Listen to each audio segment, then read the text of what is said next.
여러분, 환영합니다. 오늘 우리가 다룰 해설 장면은요, 정말 진짜 충격적이고 파격적인 내용을 담고 있습니다. 자, 긴 말 필요 없이 바로 본론으로 들어가 볼까요?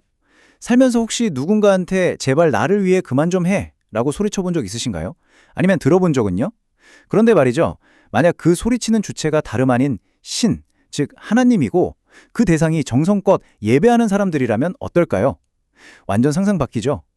오늘 살펴볼 고대문헌, 바로 이 아모스서의 기록은 우리에게 아주 당혹스럽고 흥미로운 역설을 던져줍니다. 아모스 5장 23절에 기록된 아주 극단적이고 충격적인 문장 하나를 들려드릴게요. 너희의 노랫소리를 내 앞에서 집어치워라. 와, 진짜 놀랍지 않습니까? 하나님께서 자기 백성들에게 제발 예배 좀 그만해라, 찬양 좀 제발 멈춰라 라고 아주 적극적으로 명령하고 계신 거예요. 도대체 무엇이 어떻게 잘못되었기에 신이 자신의 백성이 바치는 예배를 이토록 끔찍하게 거절하신 걸까요? 그 진짜 이유를 이해하려면 우리 시계를 아주 오래전으로 휙 되돌려 봐야 합니다.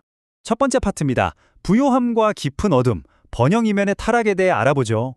주전 760년경의 역사적 배경을 쓱 들여다보면요, 정말 흥미로운 사실이 하나 딱 눈에 띕니다.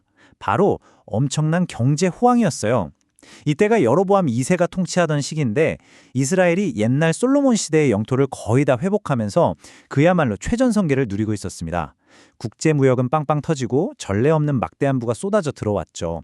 돈이 넘쳐나니까 신흥 부유층들은 상하로 쫙 장식된 으리으리한 여름별장, 겨울별장을 지어놓고 아주 호화롭게 살았습니다. 겉보기에는 뭐 전혀 문제가 없는, 오히려 엄청나게 축복받은 태평성대 그 자체였어요. 그런데 바로 이때 아모스라는 예언자가 훼성처럼 등장해서 아주 날카로운 경고장을 날립니다. 이 시대의 가장 끔찍한 비극은요, 그 눈부신 번영과 부요함 바로 뒷면에 정말 깊고 캄캄한 어둠이 딱 달라붙어 있었다는 겁니다. 한편에서는 사람들이 베델이나 길갈 같은 유명한 성지를 찾아가서 매일같이 제사를 드렸어요. 심지어 3일마다 11조를 바쳤습니다. 종교적인 열심만 보면 진짜 대단했죠. 하지만 다른 한편의 현실은 어땠을까요? 빈부격차는 상상을 초월했고 법정에서는 대놓고 뇌물이 오갔습니다. 심지어 빚진 가난한 사람을 고작 신발 한 켤레 값을 받고 노예로 팔아넘기는 그런 말도 안 되는 구조적인 폭력과 억압이 사회에 만연해 있었어요. 겉으로는 종교적 열정이 넘치는데 속으로는 도덕적 부패가 골마 터진 두 얼굴의 사회였던 겁니다. 자, 그럼 두 번째 파트, 예배의 악취, 하나님의 거절에 대해 살펴볼까요? 이 본문에서 가장 핵심적으로 봐야 할 부분은 텍스트에 사용된 아주 생생한 감각적인 언어들입니다. 문헌을 보면요, 하나님께서 무려 3단계에 걸쳐서 아주 격렬한 거부 반응을 보이십니다. 첫째, 백성들이 거룩한 모임이라며 잔뜩 가져오는 제사의 냄새를 아예 맡지 않으십니다. 왜냐고요? 그건 향기가 아니라 코를 꽉 막아야 할 만큼 썩은 악취였기 때문이죠. 둘째, 그들이 정성껏 바치는 살찐 화목제물, 아예 쳐다보지도 않으십니다. 꼴도 보기 싫다며 눈을 딱 감아버리시는 거예요. 셋째, 그 화려한 찬양 소리, 견딜 수 없는 끔찍한 소음이라면서 귀를 콱 닫아버리십니다.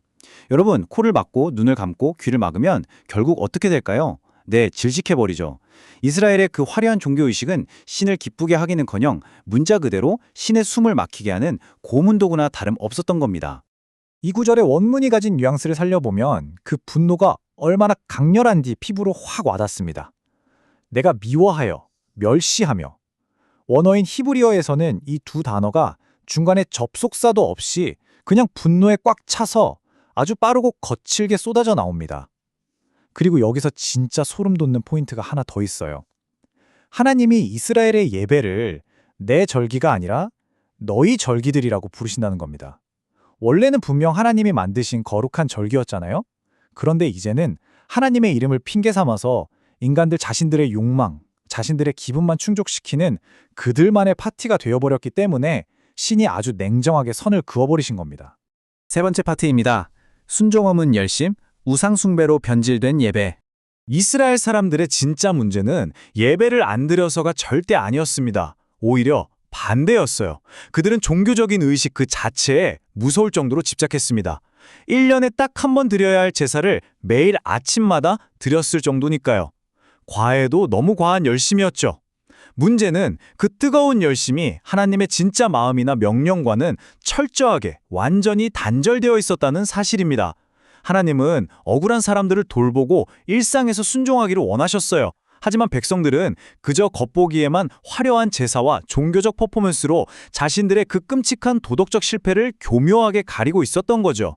결국 철저히 자기 위안만을 위한 도구였던 셈입니다.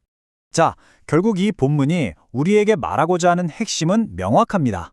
하나님의 말씀이라는 진북을 잃어버린 나침반, 즉 방향 잃은 종교적 열심은 필연적으로 타락할 수밖에 없습니다. 참된 예배는 단순히 어떤 종교적인 행위를 기계적으로 반복하는 게 아니에요. 하나님과의 진짜 진실된 관계, 그리고 삶 속에서의 순종을 요구합니다.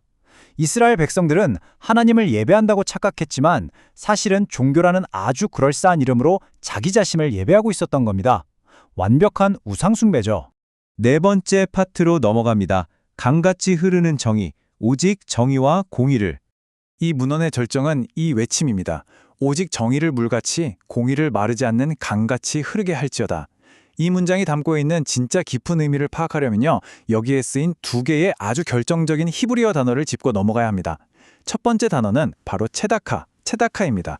체다카가 법정과 아주 밀접하게 관련된 실천적인 정의를 말해요. 돈이 많든 적든 권력이 있든 없든 지위고하를 막론하고 억울한 일을 아주 공정하게 판결해주는 것, 즉 사회 구조 속에서 억압받는 사람들을 실제로 구원해내는 실질적이고 공정한 시스템 그 자체를 의미합니다. 두 번째 단어는 미슈파트입니다. 방금 말씀드린 체다카가 어떤 사회 제도적인 공정함에 가깝다면 이 미슈파트는 훨씬 더 관계적이고 깊은 차원의 공감을 뜻합니다. 그냥 머리로만 저게 정의지 하고 아는 게 아니에요. 다른 사람의 아픔, 슬픔, 억울함을 진짜 내 것처럼 깊이 느끼고 적극적으로 함께 아파하는 태도입니다. 이웃을 내 몸처럼 사랑하는 마음이죠. 그런데 당시 이스라엘은 이 체다카를 아주 쓴쑥으로 만들어버렸고 미슈파트는 아예 땀바닥에 내동댕이 쳐버렸습니다. 사회적 약자의 아픔에 눈감은 신앙이 얼마나 폭력적이고 잔인해질 수 있는지 아주 적나라하게 보여주는 대목입니다. 이 구절의 뜻을 우리 머릿속에 아주 완벽하게 그려주는 기가 막힌 중동의 지리적 은유가 하나 있습니다. 팔레스타인 지역에는 비가 쏟아지는 우기에만 확 물이 넘쳐흐르고 건기가 되면 그냥 바싹 말라버리는 와디라는 강이 있어요. 여러분, 하나님께서 원하시는 건 내가 편할 때만 혹은 내 기분이 내킬 때만 가끔씩 찔끔 흐르는 이 와디 같은 조건부 정의가 절대 아닙니다. 반대로 사시사철 어떤 상황에서든 상대가 누구든 멈추지 않고 계속해서 흘러가는 마르지 않는 강 같은 정의와 공의입니다. 내 삶의 모든 영역에서 변함없이 공정함과 공감을 묵묵히 실천하라는 아주 무겁고도 아름다운 명령인 거죠. 자, 이제 마지막 다섯 번째 파트입니다. 향기인가 악취인가 우리의 삶을 돌아보며. 자, 그럼 이 오래된 이야기가 지금 우리에게 던지는 메시지는 뭘까요? 화려하게 꾸며진 공간 안에서는 입술로 신을 찬양하면서 문 밖을 나서는 순간 다른 사람을 함부로 대하고 착취하는 삶.